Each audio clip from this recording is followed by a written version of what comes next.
All right. Welcome back to the GSMC Wrestling Laureate Podcast, brought to you by the GSMC Sports Network.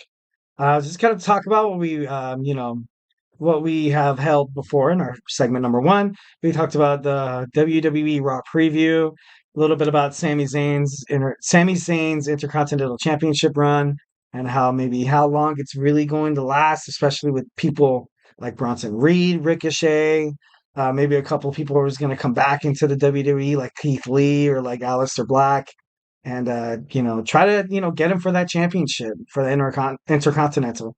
We also talked about a little bit about the main event, about Drew McIntyre's future with CM Punk, and the main event with Jey Uso and Damian Priest, which is coming up pretty quick for the World Heavyweight Championship.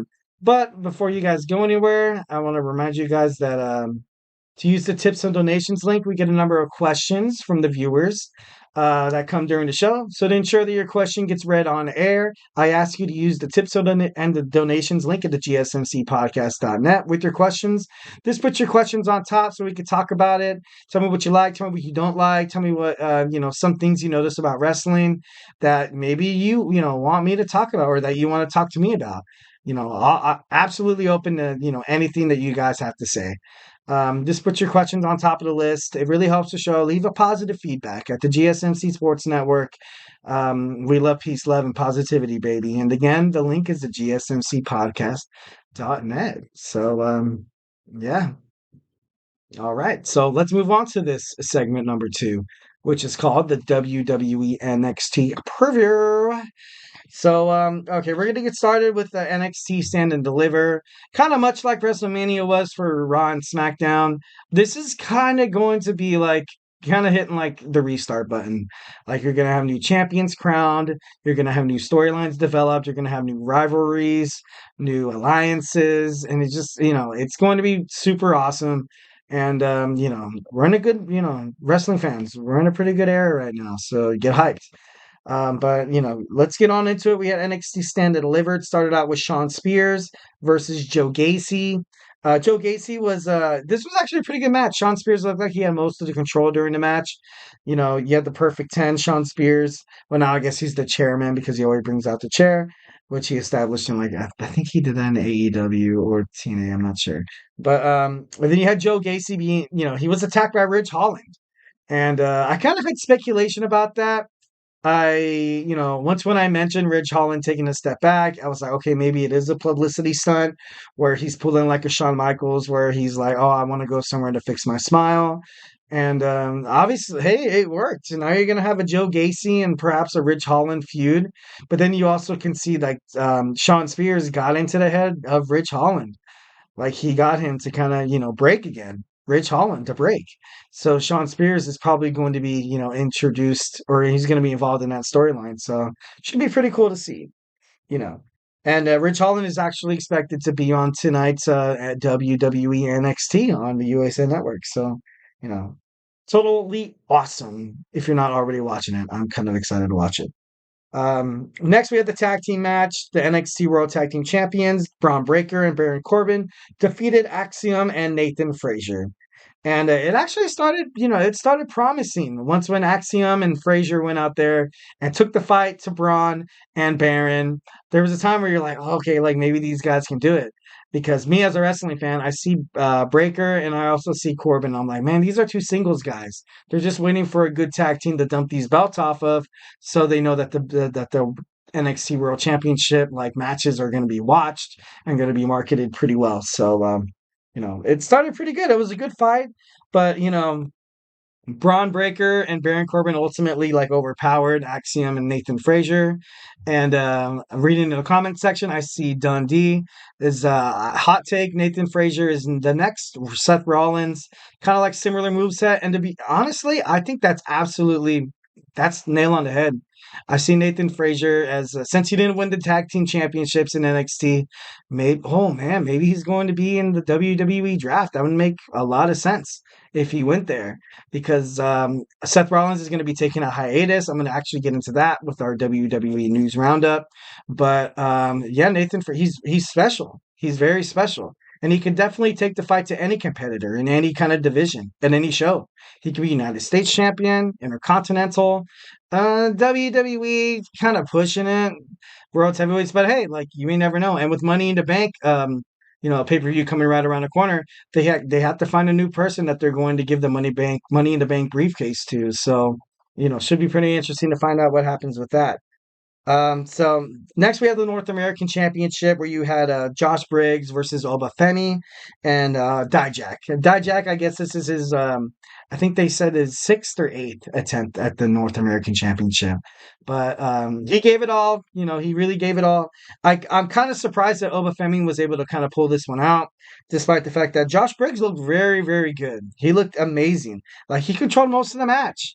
And if it wasn't, he was just seconds away, but Dijak had to get his foot on the rope, and Obafemi had to get that get that aggression and get that ruthless aggression, and he was able to ultimately get the championship match won. But man, Josh Briggs inches away, seconds away. There's no doubt in my mind that he's probably gonna maybe fight for another rematch. I would honestly, as a WWE NXT fan, I would love to. I would kill to see that. That'd be freaking awesome. And next, you have the promo of Ava, the general manager for NXT, unveiling the new WWE Women's North American Championship. So within the next couple of weeks of NXT, you're going to see kind of like a tournament, going down, kind of like what Ring of Honor had with their Women's Television Championship. But it's good. It's gonna be amazing, especially you have that new wrestler, the women's wrestler that was signed from New Japan Wrestling. I think Julia from Stardom, and she's going to be, you know, I would probably, my best bet would be probably putting the strap on her. But you also have other, girls like you had Thea Hale, who actually put on a pretty darn good match. You have Sol Ruka, that's also there. And who's that? Davenport. She's pretty good. She's very good as well. And then you have also Lyra Valkyrie, who lost her championship to Roxanne Perez, which we're going to talk about right now. So I kind of felt bad for not Roxanne. I kind of felt bad for Lyra. She ultimately, she had some underlying injuries.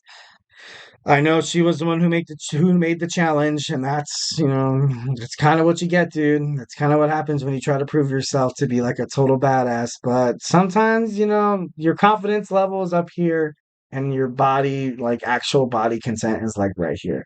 Kind of like, sometimes your eyes are bigger than your stomach. When you go to an awesome restaurant, where you go to Applebee's or like TGI Fridays or whatever, and you're like, oh, I really want an appetizer.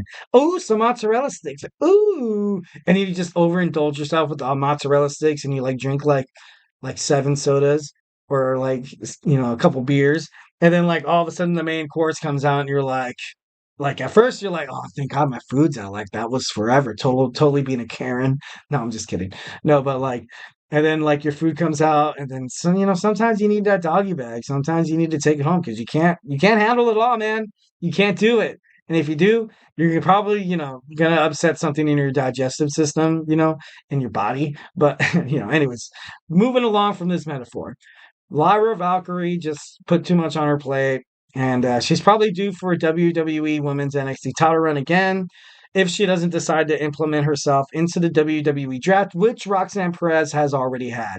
So that's going to leave the title maybe vacated, or maybe her, losing at an upcoming pay-per-view. But I don't know. We shall see what happens with that. It was a pretty good match, though. It was very, very good. But it was ultimately dominated by Perez. The NXT Men's Championship, the NXT Championship, Ilya Dragunov defeating the Don, Tony D'Angelo. D'Angelo, it was a pretty good match. His family came out, and eventually, he got his butt kicked. And there was a time in the match where one of the guys offered to get involved, but Tony D'Angelo wasn't having that, man. If I can't win a championship clean, I don't want a championship reign at all. That just means I'm not ready, which is absolutely, totally cool. That's something you should admit. Some people can't admit their limits or abilities and stuff like that. So then they do things that where it's absolutely way in over their head. But I like the match. Honestly, I can kind of see D'Angelo as soon as Dragunov gone try to go for that championship again.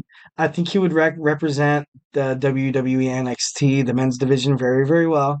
So, don't count D'Angelo out, so soon because good things are coming. Like I said, Ilya declared himself for the WWE draft. So, we shall see what happens with that. Our main event, we saw Trick Williams and Carmelo Hayes finally go at it. The best friends, the brothers, tag teaming. And, like we mentioned before in the podcast, once when, partners turn against each other, it just creates for amazing and just entertaining as hell content, which this was. It was a good match. Trick Williams pushed the limit. There was a couple times where I was like, oh man, like maybe Carmelo Hayes is out of Trick Williams is out of his class or what is out of his division. And I was like, man, I would like to see Carmelo Hayes fight for the championship. But then Trick Williams was, he was able to, beat that Trick and ultimately, come back and show why he's probably going to he's probably going to make a run at the WWE NXT championship, which would be pretty cool. He's over with the fans right now. He's over in the locker room. You can kind of see in his interviews with like, his coworkers that they support him. And someone has to dethrone that man, Ilya Dragunov. Someone has to do it. You kind of have that David versus Goliath where Ilya's kind of fought in everybody and kind of beaten them, even when the like guys like Tony D'Angelo who are bigger than him.